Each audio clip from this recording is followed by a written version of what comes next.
Can you guess who I am? Mr. Vouray asked the students in his first-grade class. He was wearing a white wig with a ponytail tied with a ribbon.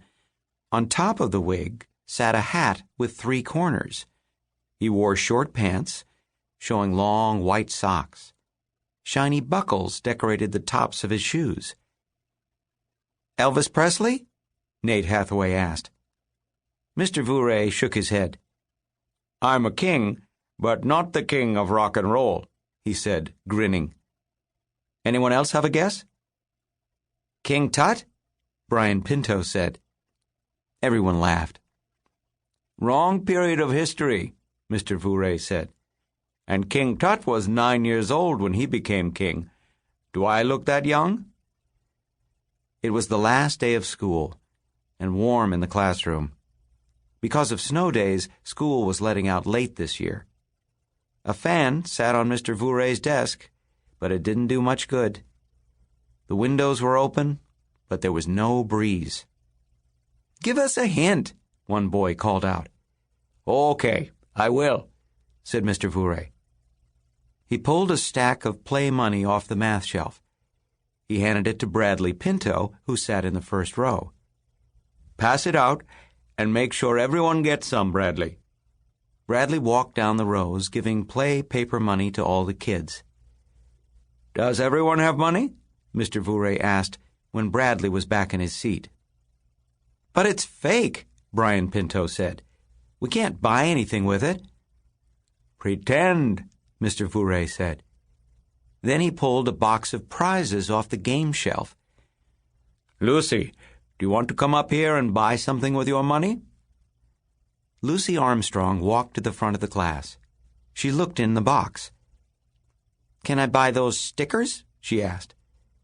Certainly, Mr. Vouray said. That will be $1, please. Lucy handed him a fake dollar.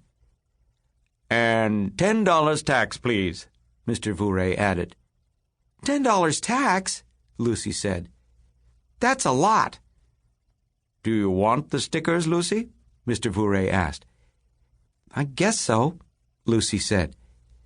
She gave him $10 more and took the stickers back to her seat. You got robbed, Nate told her. Has anyone guessed which king I am? Asked Mr. Vouray. King Robber, Brian said, and everyone laughed again. I am King George III, Mr. Vouray said. Who's he? Nate asked. He ruled Great Britain back in the 1700s, Mr. Vouray explained. That included the American colonies. A lot of the king's subjects didn't think he was a very good king. For one thing, he taxed them way too much, just like I taxed Lucy too much. Even though the people in the colonies paid high taxes, they didn't have anyone to represent them in the British government. They had made a new life for themselves.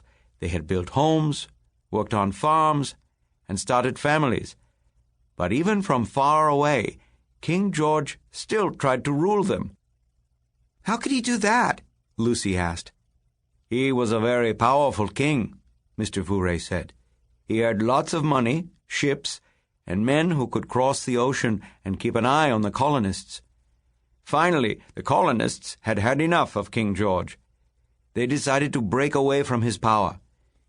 In 1776, they asked Thomas Jefferson to write a paper explaining why it was a good idea to declare independence from King George. We call this paper the Declaration of Independence.